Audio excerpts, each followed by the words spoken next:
नमस्कार। दिव्यांग शख्सियत में आज एक बार फिर से बात करूंगा एक और दृष्टिबाधित शख्सियत के विषय में। जिस व्यक्तित्व के विषय में मैं चर्चा करना चाह रहा हूं, उन्हें भारत में पहले दृष्टिबाधित बैरिस्टर होने का गौरव प्राप्त है। जिस ब्रेल लिपि के सहारे दृष्टिबाधित लोग आगे बढ़ रहे हैं, उसे पूरे देश में व्यवस्थित रूप से अंग्रेजी शासनकाल में स्थापित करने का श्रेय भी उन्हें जाता है। न केवल ब्रेल लिपि को व्यवस्थित रूप से स्थापित करवाया, उन्होंने national association for the blind, जिसे NAB के नाम से जाना जाता है, उसकी स्थापना की। भारत सरकार ने उन्हें पद्मश्री से सम्मानित किया। जी हाँ, मैं बात कर रहा हूँ रुस्तम जी, मेहरबान जी अल्पाई वाले के बारे में, जिन्होंने 1913 में इंग्लैंड से बैरिस्टर की पढ़ाई की और स्वदेश लौटे और यहाँ पर जीवन भर उन्होंने दृष्टिबाधितों के लिए कार्य किया। हमारे देश में न केवल आज़ादी के बाद अपितु आज़ादी से पूर्व भी कई ऐसे दृष्टिबाधित विद्वान हुए हैं जिन्होंने समाज सेवा के साथ साथ कई दशकों तक देश की आज़ादी की लड़ाई में क्रांतिकारियों के साथ मिलकर हिस्सा लिया, जेल गए, तमाम संघर्ष के बाद आज़ादी की लड़ाई को लेकर आगे तक गए। लेकिन शिक्षा के अभाव में, समाज की संकीर्ण विचारधारा के चलते या तो उन्हें भुला दिया गया या जानबूझकर उनका नाम का उल्लेख नहीं किया गया। कवि सूरदास का नाम हम सभी ने सुना है और तब तक सुनेंगे जब तक इस देश के अंदर हिंदी साहित्य का इतिहास जीवित रहेगा। जिस कवि सूरदास पर हमें गौरव है, दो बातों को लेकर अफसोस भी होना चाहिए। कवि सूरदास का जन्म सिंही ग्राम, जो कि वर्तमान में फरीदाबाद हरियाणा में स्थित है, वहाँ पर बताया जाता है और वहीं पर उनकी समाधि स्थल भी है, जो कि आज एक जीर्ण शीर्ण अवस्था में है। दुनिया के सर्वाधिक दृष्टिबाधित दिव्यांग इस देश में निवास करते हैं। दुनिया के देशों की तुलना में सर्वाधिक दृष्टिबाधितों के संगठन भी इस देश में स्थापित हैं, लेकिन आज तक किसी संगठन या सरकार का ध्यान इस जीर्ण शीर्ण समाधि की तरफ नहीं गया। जबकि देश में कई साहित्यकार, इतिहासकार हुए हैं जिनके निधन के बाद उनके निवास स्थान को, उनके समाधि स्थल को स्मारक में बदल दिया गया, पुस्तकालय में बदल दिया गया, परंतु कवि सूरदास का जो जीर्ण शीर्ण समाधि स्थल है, उसकी तरफ किसी का ध्यान नहीं गया।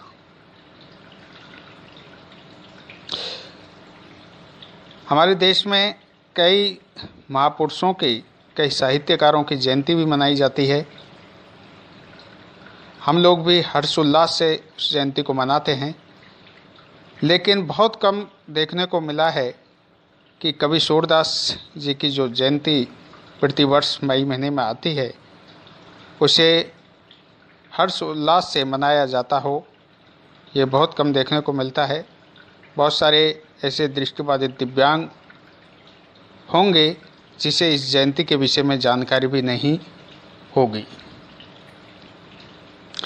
ऐसे ही और भी दृष्टिबाधित विद्वान इस देश में हुए हैं जिन्होंने समाज सेवा के साथ साथ अन्य शैक्षणिक कार्य भी किए, साहित्य रचनाएं भी रची, लेकिन समय के साथ साथ उन्हें भुला दिया गया या उनको याद रखने की ज़रूरत नहीं समझी। और अफसोस इस बात का भी है कि ज़्यादातर जो दृष्टिबाधित लोग हैं, उनको भी इनके विषय में ज़्यादा जानकारी नहीं है। इसका सबसे बड़ा कारण ये भी है कि दृष्टिबाधित विद्वानों का बहुत ज़्यादा साहित्य और इतिहास में उल्लेख नहीं मिलता है, दूसरे दिव्यांगों का भी उल्लेख ज़्यादा नहीं मिलता है। और ये केवल भारत में ही नहीं, दूसरे देशों में भी विशेष रूप से विकलांगों के विषय में कुछ लिखा नहीं गया। कुछ उपलब्ध भी है तो वो फुटकर रूप में ही मिलता है। बाद में कुछ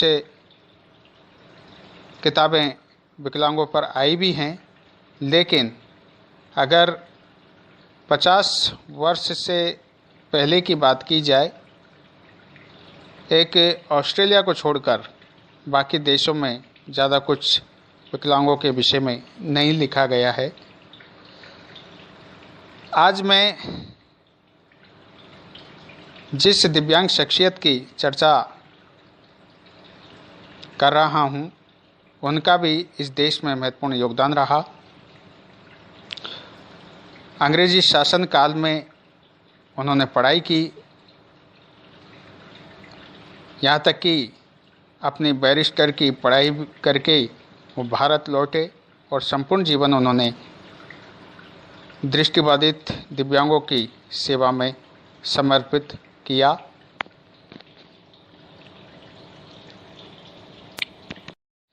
जी हाँ, मैं बात कर रहा हूँ दृष्टिबाधित व्यक्तित्व रुस्तम जी मेहरबान जी अल्पाईवाला के बारे में, जिनका जन्म 7 मई 1887 को मुंबई के एक संपन्न पारसी परिवार में हुआ।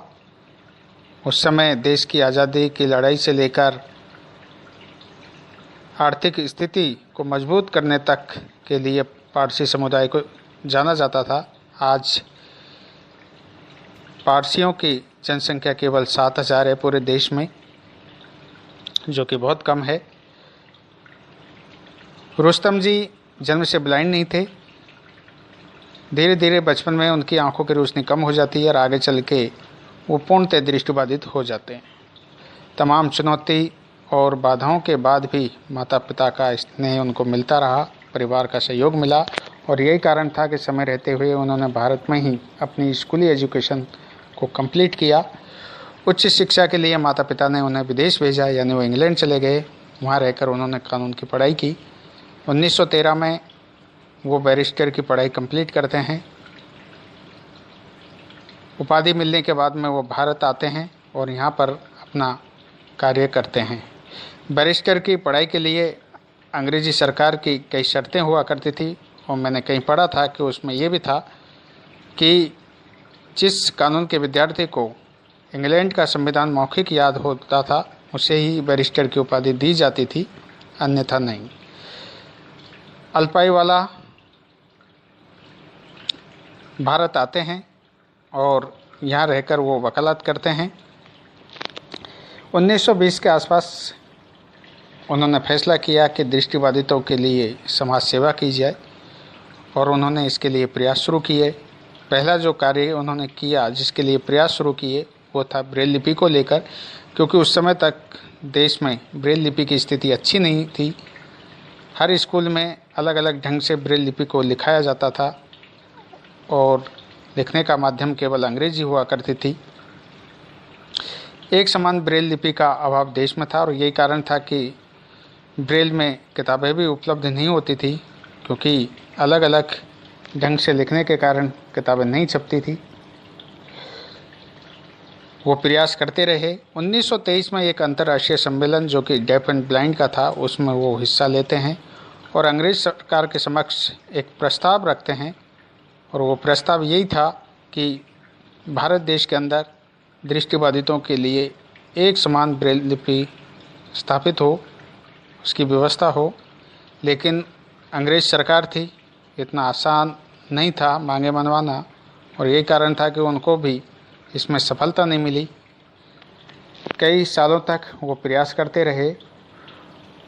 1952 में, यानी आज़ादी के बाद 1952 में यूनेस्को की तरफ से भारत को सपोर्ट मिलता है और पहली बार पूरे देश में एक समान ब्रेल लिपि स्थापित करने की घोषणा होती है, ब्रेल लिपि स्थापित होती है। 1952 में ही रुस्तम जी मेहरबान जी अल्पाईवाला जी, जो एक दृष्टिबाधितों के लिए संगठन स्थापित करते हैं। उस समय आंकड़ों की यदि बात की जाए तो देश में 20 लाख के आसपास दृष्टिबाधित लोग बताए जाते हैं। रुस्तम जी ने जिस संगठन की स्थापना की वो संगठन था national association for the blind, जिसे NAB के नाम से जाना जाता है, जो आज भी कार्य कर रहा है दृष्टिबाधितों के लिए।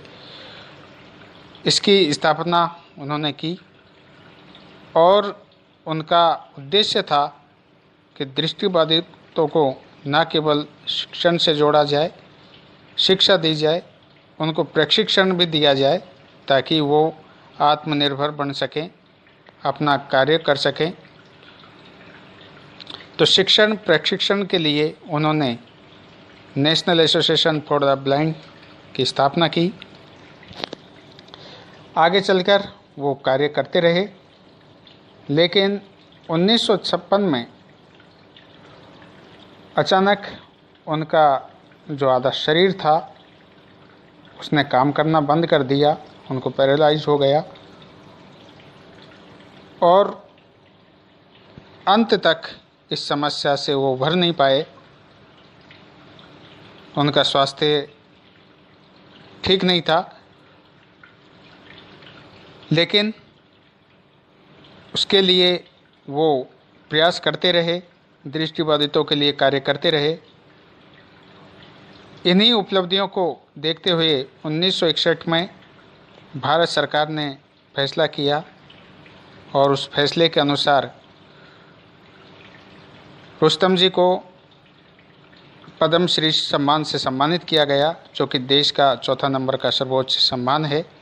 1961 में उन्हें भारत सरकार की तरफ से पद्मश्री सम्मान प्रदान किया गया, लेकिन अब वो स्वास्थ्य की दृष्टि से कार्य करने में सक्षम नहीं थे। स्वास्थ्य दिन प्रतिदिन उनका गिरता चला गया और आगे चलकर उनका इसी खराब स्वास्थ्य के चलते निधन हो जाता है। इस प्रकार से रुस्तम जी, मेहरबान जी, अल्पाईवाला जी ने देश के अंदर ब्रेल लिपि को व्यवस्थित रूप में स्थापित करने से लेकर national association for the blind की स्थापना तक महत्वपूर्ण कार्य किए।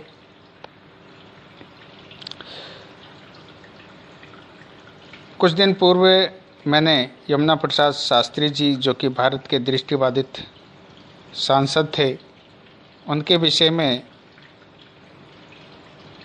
रिकॉर्ड किया, लेकिन मोबाइल मिस्टेक होने के कारण वो सारा मैटर चला गया। मैं फिर से यमुना प्रसाद शास्त्री जी के विषय में